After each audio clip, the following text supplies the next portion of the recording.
श्री गणेशाय नमः। द्वितीय अध्याय प्रारंभ। सूत जी बोले, वह द्विज जिसने यह व्रत किया उसका इतिहास कहता हूँ। रमणीक काशीपुरी में एक निर्धन विप्र रहता था। भूख और प्यास से व्याकुल हो नित्र प्रति घूमता था। तब विप्रों के प्यारे भगवान ने एक दिन वृद्ध विप्र का रूप धारण करके उससे आदर पूर्वक पूछा, हे विप्र, तुम किस लिए दुखी हो कर घूमते हो? यह सब मैं सुनना चाहता हूँ। उस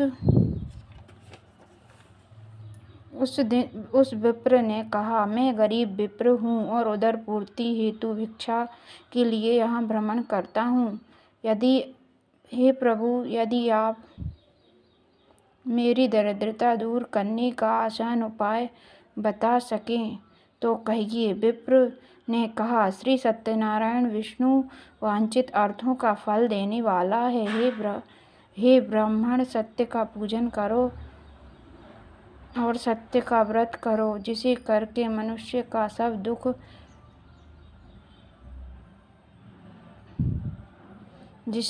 मनुष्य सब दुखों से छूट जाता है। और यत्नपूर्वक व्रत का विधान ब्राह्मण को बतलाकर ब्राह्मण रूपधारी भगवान सत्यनारायण वहीं अंतर्ध्यान हो गए। यह व्रत मैं भली प्रकार करूँगा, यह सोच वह विप्र रात भर सो ना सका। सुबह उठकर सत्यनारायण का व्रत करने का संकल्प करके वह भिक्षा के लिए निकला तो उस दिन ब्राह्मण को बहुत सा धन मिला। उसी धन से बांधवों के साथ सत्यनारायण के व्रत का आचरण किया। वह श्रेष्ठ व्रत के प्रभाव से समस्त दुखों से मुक्त और उस दिन से सब संपत्ति से युक्त हुआ। हे द्विज, पृथ्वी पर जो मनुष्य इस व्रत को करेगा उसके सब दुख दूर होंगे। इस प्रकार भगवान सत्यनारायण ने जो नारद से कहा, मैंने वह सब आपको सुनाया।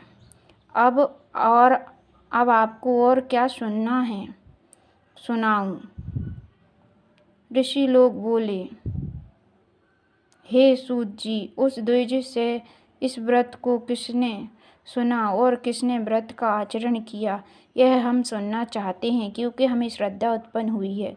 सूत जी ने कहा, हे मुनीश्वरों, सुनो। जिस ब्राह्मण ने यह व्रत किया था वह एक बार अपने बांधवों और स्वजनों के साथ व्रत और पूजन कर रहा था। उसी समय एक लकड़ी बेचने वाला आया। लकड़ी बाहर रखकर द्विज के घर में गया, क्योंकि उसे प्यास लग रही थी। व्रत करने वाले ब्राह्मण को देखकर वो नमस्कार करके कहने लगा, आप यह क्या कर रहे हैं? इसे करने से क्या फल होता है, मुझसे विस्तार पूर्वक कहिए। द्विज ने कहा, सब प्रकार से मनोवांछित फल देने वाला यह सत्यनारायण का व्रत है। इसकी कृपा से मुझे बहुत सा धन्य धान की प्राप्ति हुई है। इस व्रत की जानकारी को प्राप्त करके वह लकड़ी बेचने वाला बहुत प्रसन्न हुआ और नगर को गया तथा विचार किया कि आज लकड़ी बेचने से मुझसे जो धन प्राप्त होगा उससे सत्यनारायण देव का उत्तम व्रत करूँगा। उस दिन उसे लकड़ियों की दूनी कीमत मिली। वह प्रसन्न चित्त हो पके हुए केले के फल, शक्कर, घी, दूध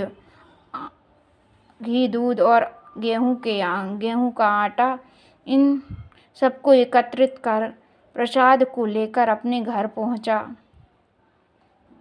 तब उसने अपनी पत्नी सहित विधि पूर्वक व्रत किया। उसके प्रभाव से वह लकड़हारा धनवान और पुत्रवान हुआ और भक्तवत्सल सत्यनारायण की कृपा से इस लोक में सुख भोग कर अंत में सुरपुर को गया। बोलिए सत्यनारायण भगवान की जय।